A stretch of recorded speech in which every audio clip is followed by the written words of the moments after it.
Irmãos, vamos abrir nossas Bíblias, mais uma vez, no livro Evangelho de João, capítulo 11. João 11. O som melhorou?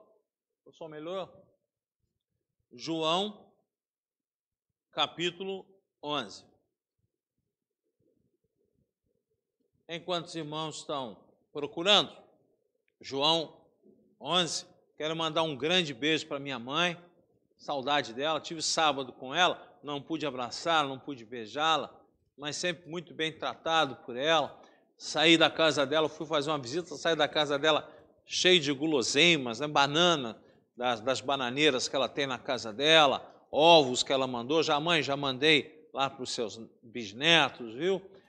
Com muita alegria, viu, mamãe? Saber que você está aí bem, está guardada pela Isabel, e sempre lembrando aos irmãos, não deixem de ligar para os seus pais, não deixem de ligar para os seus avós, para os seus filhos, nesse momento, e dizer o quanto você os ama. Não é passar zap não, irmãos. Não é passar zap não, passar um zap. Seu pai, sua mãe, quer ouvir a sua voz, como Deus gosta de ouvir a nossa voz quando oramos para Ele, tá bom? Então vamos lá, João capítulo 11, versículo 3, o 3. João 11, 3. Depois nós vamos ler o versículo 35. Então vamos ler dois versículos, João 11, 3 e João 11, 35. Tá bom? Senhor Deus e Pai, com muita alegria, respeito e temor, leremos novamente a Tua palavra e pedimos que o Senhor abra o nosso coração para nos dar a compreensão, que o Senhor ilumine o seu texto santo para que o entendamos. E clamamos que o Senhor use o pregador como teu instrumento para falar da tua vontade. O que não vier de ti, que se deixe de lado, mas fala conosco. Em nome de Cristo Jesus. Amém, Senhor. João 11, versículo 3 diz assim: mandaram, pois, as irmãs de Lázaro dizer a Jesus: Senhor, está enfermo aquele a quem amas. E Jesus ainda se demorou algum tempo onde estava, até se encaminhar para onde Lázaro morava, e ao chegar lá, Lázaro está morto. Jesus vê o sofrimento das suas irmãs, Marta, Maria, de todos que ali estão. Ele já está morto há 4 dias. Aí o versículo 35 diz assim: Jesus chorou. Vamos ler todos juntos? Aí na sua casa, leia comigo. Jesus chorou. Eu acho que dá para você memorizar esse versículo de João 11, 35. Não dá? Dá. Vamos falar juntos então? Jesus chorou. Meus irmãos, nós temos um Deus que chora. Nós temos um Deus que se preocupa conosco. Jesus chorou em ver a tristeza. Jesus chorou porque Lázaro estava morto. Nós temos um Deus que se preocupa conosco. Um Cristo que não está pregado numa cruz, que ressuscitou, subiu aos céus. Um Deus que nos ama. Nós lemos durante essa semana, lá no Café com o Pastor, Salmo 8. Salmo 8, olha que lindo como o salmista começa esse salmo. Salmo 8, ao mestre de canto, segunda melodia, os lagares, Salmo de Davi. Ó Senhor, Senhor nosso, quão magnífico em toda a terra é o teu nome, pois expusestes no céu a tua majestade, e da boca dos pequeninos e crianças de peito, suscitastes força por causa dos teus adversários, para fazeres emudecer o inimigo, o vingador, quando contemplo os teus céus, obra dos teus dedos, e a lua e as estrelas que estabeleceste, que é o homem que dele te lembres. E o filho do homem que o visiste. Olha a grandiosidade de Deus. Olha a maravilha desse Deus. Quem somos nós? para que Ele se lembre de nós. E Ele se lembra. Somos como um grãozinho de areia numa imensa praia. Mas cada grãozinho de areia dessa praia é uma obra-prima especial de Deus. Deus conhece o nosso nome, o nosso sobrenome, o nosso endereço, o nosso CPF, identidade, até o Zap, Ele conhece. Hoje os mais jovens diriam o Instagram, o Facebook e outros que já apareceram, Deus sabe tudo, conhece tudo. Deus se preocupa muito conosco, muito conosco. Deus se preocupa bastante conosco. Eu queria conversar com os irmãos hoje sobre a enfermidade e a cura, segundo a visão divina. A enfermidade e a cura, segundo a visão de Deus. Mas antes nós precisamos conversar sobre quanto vale uma vida para Deus. Quanto vale uma vida para Deus? Em dados atualizados, o Covid-19 já chegou no Rio de Janeiro a 6.828 pessoas contaminadas e a 615 óbitos. No Brasil, essa doença já alcançou 61.888, o engenheiro diria logo 62 mil pessoas, e levou à morte 4.205 pessoas. Hoje eu estava lendo o jornal O Globo e diz que a rede DOR, rede de hospitais, tão famosa no Rio de Janeiro, eu acho que tem outros aí fora do Rio de Janeiro, já perdeu 3.000 especiais, técnicos, pessoas que trabalham, perdeu no seguinte sentido, eles estão contaminados e não podem trabalhar. E eles têm que repor mão de obra. Então, essa doença, ela é avassaladora, ela é rápida, ela é intensa. Ela chega de mansinho, alguma coisa que nós não vemos, mas que é capaz de destruir o nosso organismo. Eu acho muito bonito a minha netinha, a Laurinha, que ela diz, não sai não que o coronavírus está aí fora. Para ela, acho que o coronavírus é um monstro que vai pegar as pessoas. Não, é alguma coisa que você não enxerga, está no ar, está no ar. Eu estou caminhando com o meu cachorro no meu condomínio, bastante tranquilo, de repente vem uma pessoa e aí ele e eu colocamos a máscara, olha o respeito, e cada um vai para o lado da calçada. Cada um para uma calçada, né? Pá! Existe, eu acho que hoje em dia nós estamos assim vivendo um medo, não é? Os irmãos estão lá em cima, Raul tirou a máscara por quê, Raul? Deixa Tati, depois puxa a orelha dele, né? Mas nós estamos assim, à base de álcool gel, né? À base de máscaras, contidos em casa, impossibilitados de trabalhar, de quitarmos as nossas contas, mas de tudo isso, o mais importante é a vida humana. E o quanto vale uma vida humana para Deus? Quanto vale? Quando nós nos deparamos com esse texto aqui de João, em que as irmãs Marta e Maria mandam dizer a Jesus, capítulo 11, versículo 3, diz assim, Senhor, está enfermo aquele a quem amas. Olha que coisa linda.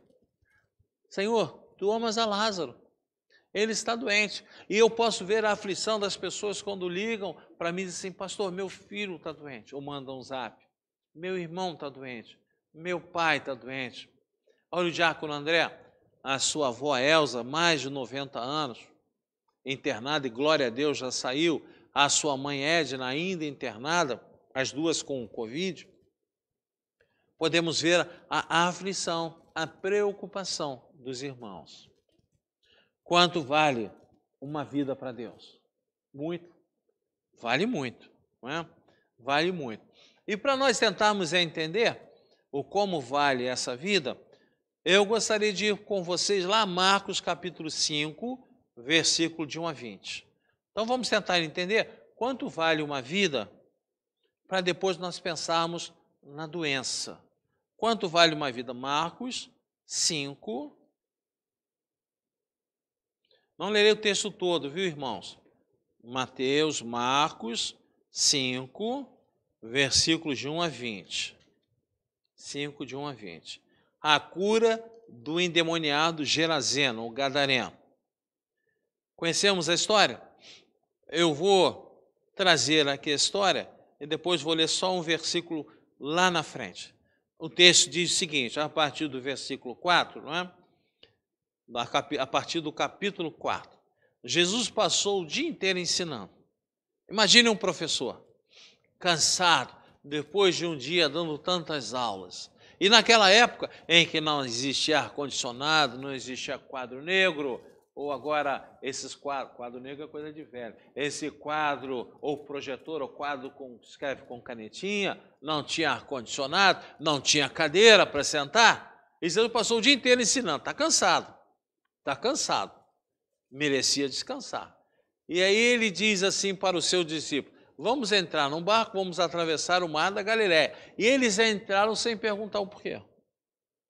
Entraram. E no meio dessa viagem, Jesus está dormindo cansado e vem um grande temporal. Falamos há pouco tempo numa pregação, não é? E agora os discípulos estão com medo, mesmo sendo experientes, estão com medo de naufragar. Muito medo, muito medo. Acordam Jesus diz assim, homens de pouca fé, acalma a tempestade, né? Acalma a tempestade. É muito interessante o versículo 39, capítulo 4, 39. Capítulo 4, 39, diz assim, e ele, Jesus, despertando, repreendeu o vento e disse ao mar, acalma-te, emudece. O vento se aquietou e fez-se grande bonança. Repare que as ordens que Jesus deu, elas nos trazem uma ideia de que ele está falando com alguém, sim, porque aquele temporal foi trazido pelo demônio, pelo diabo, para impedir que Jesus chegasse na outra margem, para trazer medo aos discípulos e a próprio Jesus, a tentativa dele de que o plano divino não fosse cumprido. Ele provoca aquela tempestade e Jesus está dormindo. E apenas diz assim, aquieta-te, acalma-te, emudece. E aí Jesus, quando entra nessa região de Gesar ou Gadara, o inimigo novamente vem sobre Jesus agora com um endemoniado, uma legião. Não era só um homem, era uma legião de demônios. Uma legião de demônios. Amados, queridos irmãos, uma legião era uma corporação com mais de 6.000 soldados. Era a maior arma de guerra da época. Quando se falava em legião de soldados romanos, as pessoas se apavoravam, que simbolizava destruição. Ali tínhamos arqueiros, lanceiros, homens que jogavam fogo, homens que matavam, passavam por cima das pessoas. Quando a legião romana entrava numa região, era destruição completa, e os que continuavam vivos eram escravizados e levaram como escravos. E agora o diabo vem sobre Jesus, usando um homem que tinha uma legião de demônios. E como é que esse homem vivia, amados irmãos? Agora é que nós vamos ler. Vamos lá. Capítulo 5, versículo 2. Marcos 5, 2. Diz assim, ao desembarcar, logo veio dos sepulcros no meio de um cemitério. Ao seu encontro, um homem possesso de espírito imundo. Então, para os judeus isso era horrível. Primeiro porque eles estavam numa terra, pode deixar o texto, pode deixar. Eles estavam numa terra que não era de judeus, era de gentios, já era abominação. Um homem que vivia em contato com mortos, outra abominação. E tomado de espírito imundo, outra abominação. O judeu, aquilo era o fim do pior que poderia existir. E o texto diz no versículo 3, vivia nos sepulcros e nem mesmo com cadeias alguém podia prendê-lo, tinha uma força incrível.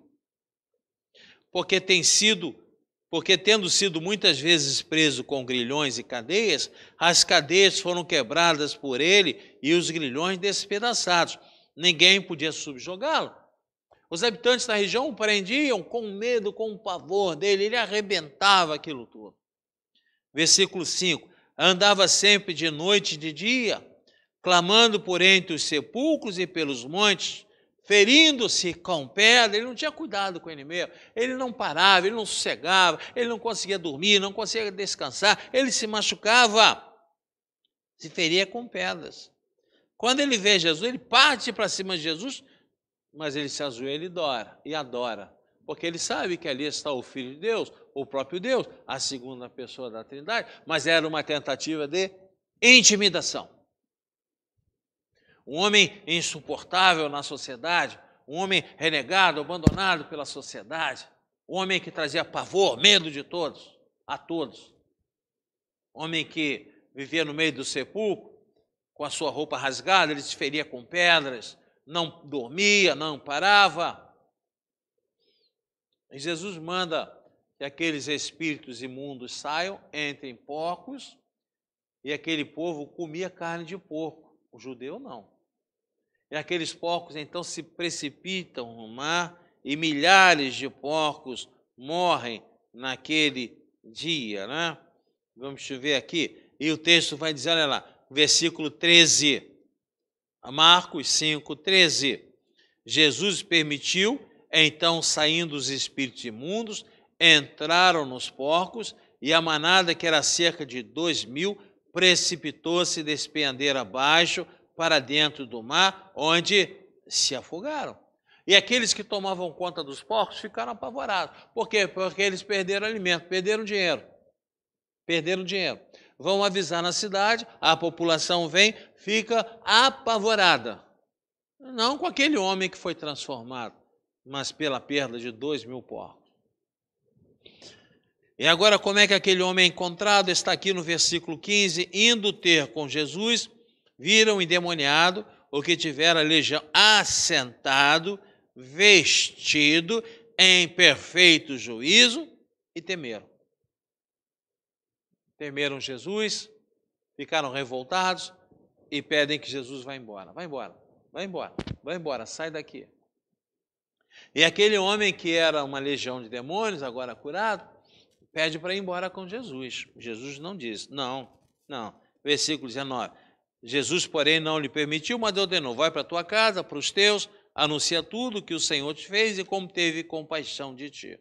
Ele foi, começou a proclamar o evangelho em Decápolis, tudo que Jesus lhe fizera, ele se transformou num pregador, num missionário. Viu, irmãos? Tocado pela mão de Deus. Quanto vale uma vida para Satanás? Quanto vale uma vida? Em João 10:10, Jesus diz que ele vem para roubar, matar e destruir. Aqui nós vimos que ele roubou tudo que aquele homem possuía. Roubou a sua família, a sua liberdade, a sua saúde física, a sua saúde mental, a sua dignidade, a sua paz, a sua decência. E colocou nele uma legião, 6.000 demônios, tomando conta daquele homem. Aquele homem infundia pavor, terror, por onde ele passava. Pergunto eu, que vale uma vida para Satanás? Absolutamente nada. Absolutamente nada. O que Satanás pode fazer pelas pessoas, pelo texto que nós vimos, esse homem não tinha o controle de si mesmo, das suas palavras, das suas atitudes. Ele tinha uma força sobre-humana, ninguém conseguia prendê-lo. Ele tinha acessos de raiva, ele perdeu o amor próprio, provavelmente andava seminu, com a roupa rasgada, feria-se com pedras, gerava em cada pessoa por onde passava temor, pavor, medo intenso. O diabo arrasta as pessoas para a impureza, está ele vivendo no meio de túmulos, tomados de demônios. O diabo atormenta as pessoas. Ele não conseguia dormir, não conseguia descansar, não conseguia sentar, não conseguia utilizar a sua mente de forma adequada. É isso que o diabo faz. E o que a sociedade pode fazer pelas pessoas? O que a sociedade fez com esse homem? Ela simplesmente afastou esse homem do convívio social. Afastou. Botou ele para fora de casa, botou ele para fora da cidade, e aí ele vai morar no meio do cemitério.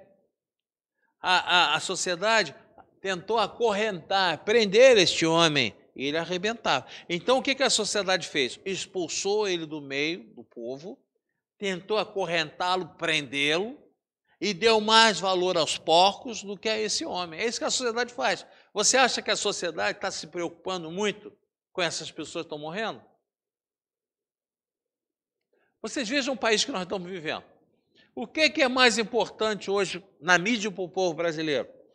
O problema que estamos tendo no Ministério da Justiça ou o problema do Ministério da Saúde, em que o ministro foi trocado há poucos dias? Reparem, olha que país interessante que nós vivemos. Sabe o que é isso? É que o mundo jaz no maligno. O mundo jaz no maligno.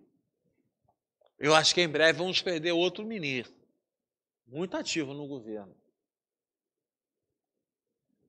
Amados, queridos irmãos, o que Jesus faz pelas pessoas? O que Deus faz pelas pessoas? O que Jesus fez por aquele homem? Ele libertou aquele homem da escravidão dos pecados, devolveu ao homem dignidade de vida, agora ele está vestido, deu paz, tranquilidade àquele homem, ele está sentado, participando, e deu perfeito juízo e dá uma gloriosa missão. Você não vai voltar comigo para o outro lado, você não vai para o outro lado comigo. Você vai pregar o evangelho. Você vai falar na sua casa, que são as pessoas mais próximas, vai falar no entorno, e o texto diz que ele foi a Decápolis e começou a pregar e falar das maravilhas que Jesus fez na vida dele, um missionário, comissionado por Jesus. Então, pergunto eu, Deus ama as pessoas? Claro que ama. Qual é o preço que uma pessoa tem para Deus? É imenso. O preço de uma pessoa para Deus é imenso, porque cada um de nós é uma criação divina. Nós fomos criados à imagem e semelhança de Deus. Somos como uma joia que foi moldada pelas mãos do Senhor. Nenhum de nós é igual, todos somos diferentes. Tanto na aparência, como nos sentimentos e nas emoções. Por que é que Jesus atravessou o mar da Galileia com os seus discípulos? Porque naquele lado, onde viviam os gadarenos, que não era judeu, havia alguém que fazia parte do povo de Deus. Ali havia uma ovelha perdida, das 100, 99 estavam talvez do outro lado e uma estava ali. Jesus foi ali buscar aquela ovelha, porque ele disse isso, ele disse que não perderia nenhuma das ovelhas que o Pai lhe deu. Jesus atravessou o mar da Galileia para ensinar os seus discípulos e para trazer aquela ovelha para a casa de Deus, para dar dignidade àquele homem que fora completamente menosprezado pela sociedade e que era alvo de destruição pelo diabo. Amados queridos irmãos, eu queria começar a falar com você, quando vou falar sobre enfermidade, a cura, segundo a visão divina, que você é muito, muito, muito, muito importante para Deus. A ponto de Jesus Cristo atravessar o mar da Galileia, passar por uma provação do inimigo, uma grande temporal, ser ameaçado por uma legião de demônios, por você.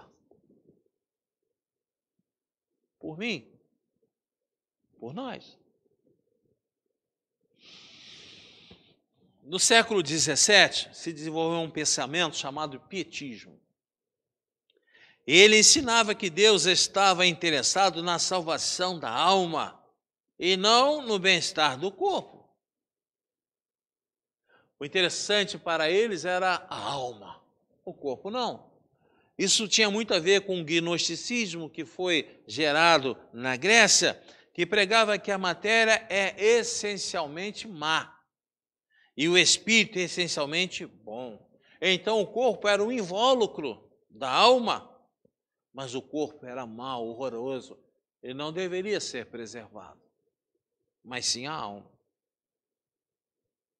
Quando adentramos no século XX, vêm os movimentos neopentecostais atuando exatamente no outro extremo. Pouco se fala de alma, mas se fala do corpo, da prosperidade, da riqueza, da cura. É um movimento totalmente antagônico ao pietismo. E os dois estão errados. Porque Deus nos valoriza por inteiro, como alma e como corpo. mas dentro dos limites da sua criação, e tudo para a glória e honra de próprio Deus. Por que a palavra de Deus, ou como é que nós temos essa certeza que a palavra de Deus dá um grande valor ao corpo humano? Olha, lá em 1 Coríntios, anotem, não vou ler não. Lá em 1 Coríntios, a não ser que vocês aí em cima consigam achar, 1 Coríntios 6, 19 e 20. 1 Coríntios 6, 19 e 20, diz que o corpo é santuário de Deus. Sabe o que é santuário? É onde Deus habita. Deus habita dentro do nosso corpo. E o que nós procuramos no templo onde nós nos reunimos? Deixar que ele fique o mais limpo, o mais bonito, o mais cheiroso possível, porque é o local onde Deus mora. Olha lá, acaso não sabeis que o vosso corpo é santuário do Espírito Santo que está em vós, o qual não tendes da parte de Deus e que não sois de vós mesmos? Porque fostes comprados por preço, agora, pois, glorificai a Deus no vosso corpo. Seu corpo é santuário do Espírito Santo. O corpo é instrumento de adoração. Está lá em Romanos 12, 1. Romanos 12, 1 diz que nós temos que adorar ao Senhor com o nosso corpo. Não é apenas com a nossa mente, nem com as nossas emoções, é com o corpo. Nós temos que adorar ao Senhor. Olha lá, Romanos 12, 1. Rogo-vos, pois, irmãos, pelas misericórdias de Deus, que apresenteis o vosso corpo por sacrifício vivo, santo e agradável a Deus, que é o vosso culto racional. Nós lembramos aqui, amados, em Êxodo 15, versículo 20, Êxodo 15, versículo 20, quando o povo atravessa o Mar Vermelho com Moisés, Miriam, a sua irmã, começa a glorificar e adorar, agradecer a Deus, a louvar ao Senhor com o seu corpo. O texto diz que ela e as mulheres começam a dançar e a cantar, em reconhecimento ao milagre que Deus fez. Abrir o Mar Vermelho para que o povo passasse, fechar o Mar Vermelho para que os egípcios morressem. E o nosso corpo será glorificado na eternidade. Romanos 8, 11. Nosso corpo será glorificado, será restaurado. Se habita em vós o Espírito daquele que ressuscitou a Jesus dentre os mortos, esse mesmo que ressuscitou a Cristo Jesus dentre os mortos, vivificará também o vosso corpo mortal por meio do seu Espírito que em vós habita. Ou seja, o que eu quero dizer para você é que você tem um grande valor para Deus como corpo e como alma, o Espírito. Grande valor, amados. Grande valor. Então, seria o caso de perguntarmos, mas pastor, se nós temos grande valor, por que as enfermidades entraram no nosso meio? Por que elas trazem tanto problema, tanta dificuldade? Por que elas geram tanta morte? A resposta é simples. Está em Romanos 5,12. Por um homem entrou o pecado, Adão, e daí gerou a morte. E por um homem nós temos a vida eterna. A enfermidade é fruto do pecado, por intermédio de quem obtivemos agora pela fé. Romanos 5,12?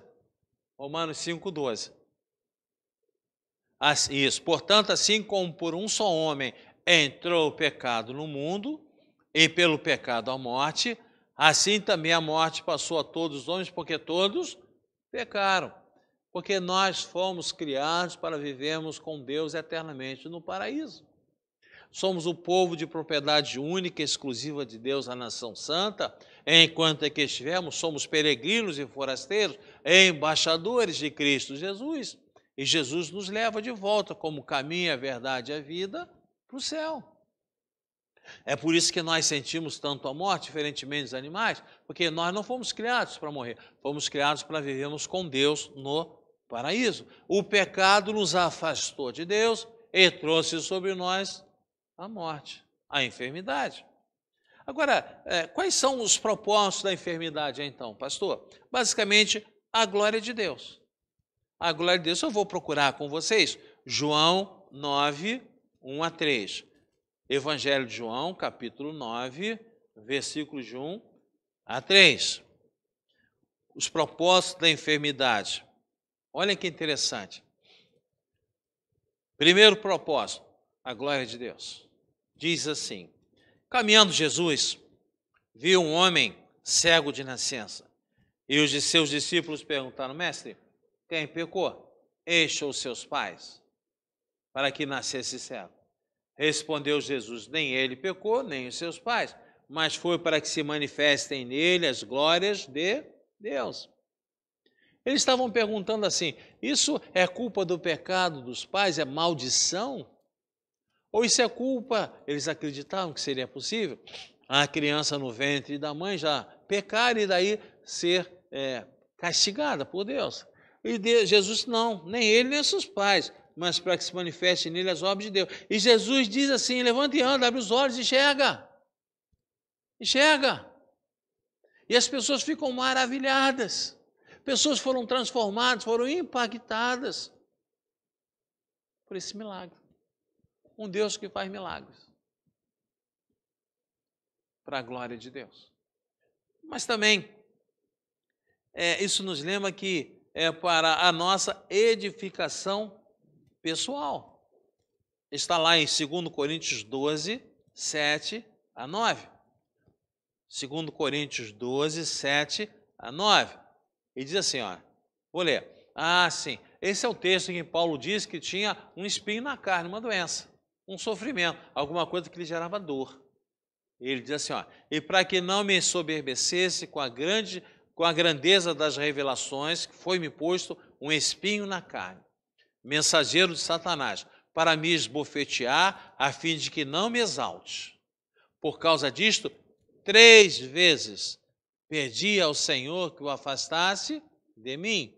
Então Deus me disse, a minha graça te basta, porque o poder se aperfeiçoa na fraqueza.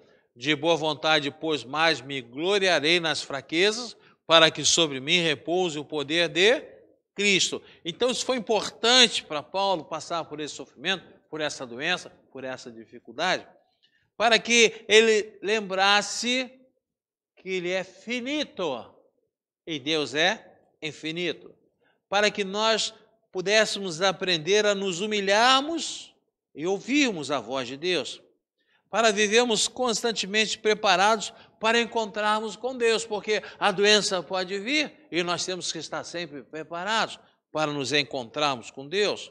Temos que viver constantemente em prontidão para suportá-la com paciência.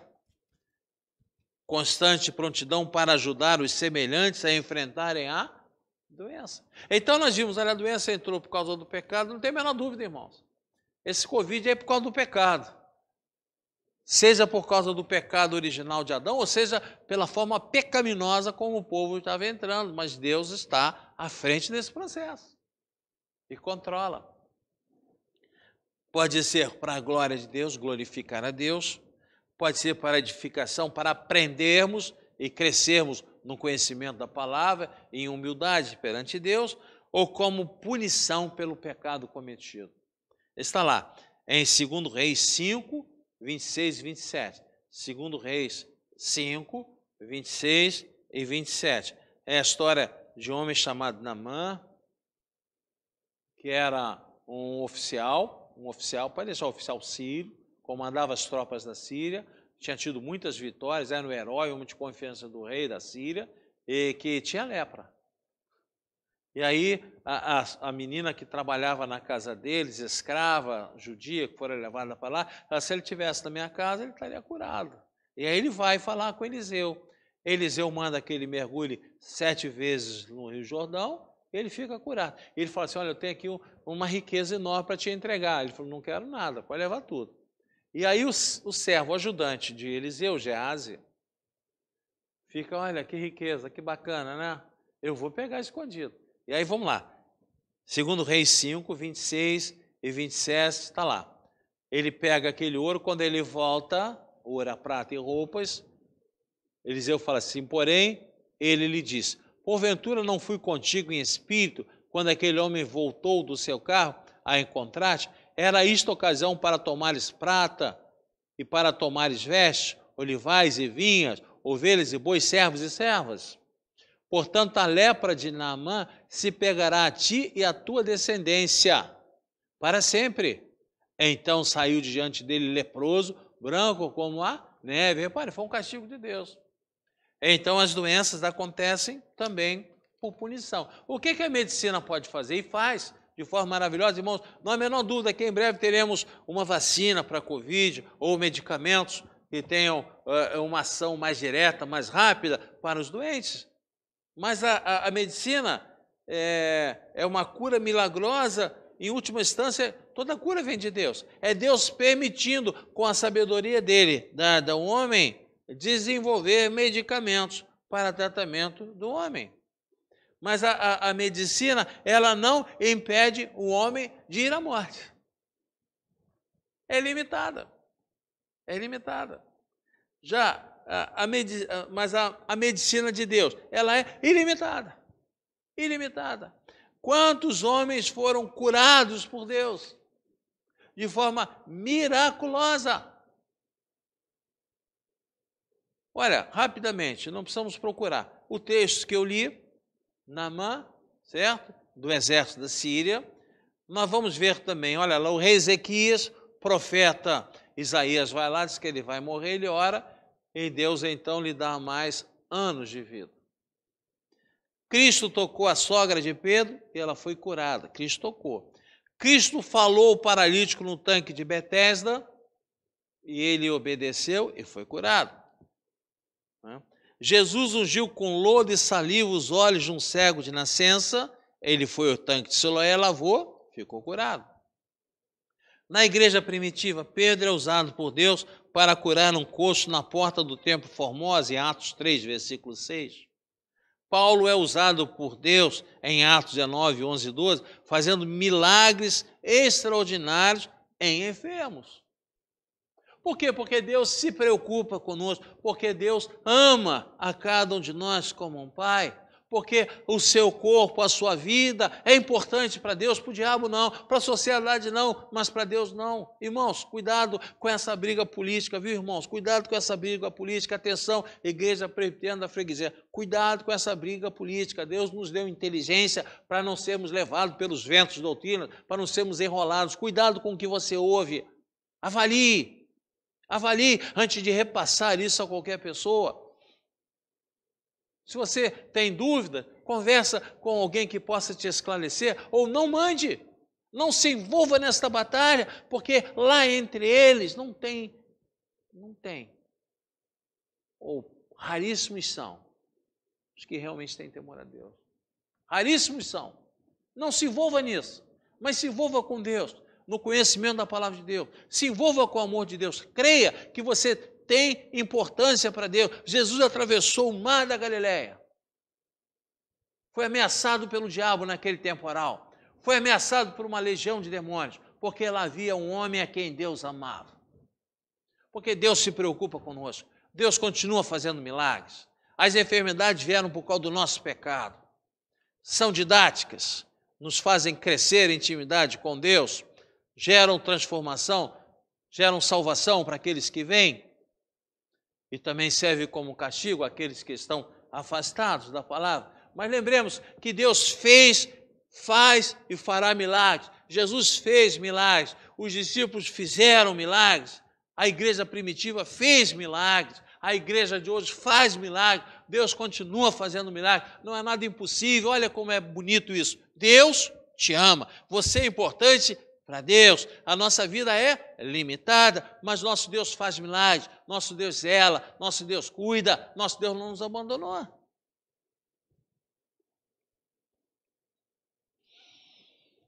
A medicina não age à parte de Deus, mas como instrumento de Deus. Entre a morte e a vida existe uma pedra que precisa ser removida. E Jesus manda que os homens a removam. Voltando àquele texto lá de Lázaro, ele está morto, enterrado, há uma pedra e ele está do lado de lá morto. O milagre vai ser feito, mas a pedra tem que ser retirada. E Jesus diz para aqueles homens que lá estavam, retirem a pedra. Mas ele já está morto há muito tempo. Retirem a pedra. E aí o milagre se fez. Esse é o papel da medicina. É retirar a pedra para que o milagre de Deus aconteça. E vai acontecer, irmãos. Vai acontecer. Vai acontecer. Os maiores laboratórios do mundo, as potências do mundo estão estudando, estão correndo atrás de uma cura, de um tratamento. No momento do Senhor, ela será encontrada e será aplicada.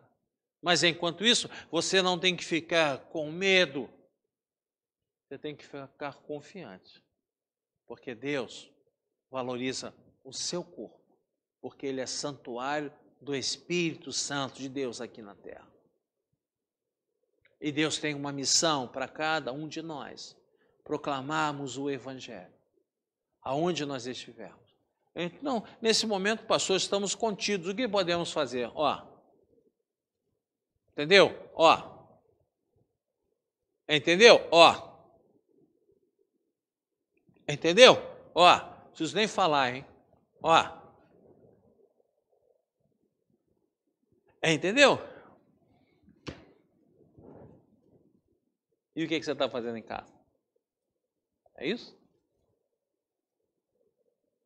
Mas vamos orar, Dudu? Vamos orar, Dudu? São 8h15. 8h15. Nós vamos orar. Senhor Deus, nunca vivemos nada com o que estamos vivendo agora. Podemos ver, Senhor Deus, o medo nas pessoas, a tristeza nas pessoas. E pode ser que em algum momento nos esqueçamos do teu amor sobre nós, do quanto tu te preocupas conosco, do quanto tu nos amas. Para ti, Senhor Deus, não há nada impossível. Milagres continuam sendo realizados com a medicina ou sem a medicina, ou apesar da medicina. E as nossas vidas estão nas tuas mãos. E mais do que nunca, Senhor, nós estamos vivendo uma reforma espiritual, um renascimento espiritual, Senhor Deus. Nunca poderíamos imaginar que isso estivesse acontecendo. Nunca, Senhor Deus, na nossa existência, nós ouvimos falar tanto do Senhor. Nunca ouvimos tantas pessoas temendo e te procurando, orando, falando, pensando. É um momento diferente. Voltaremos diferentes, Senhor Deus, para a tua casa.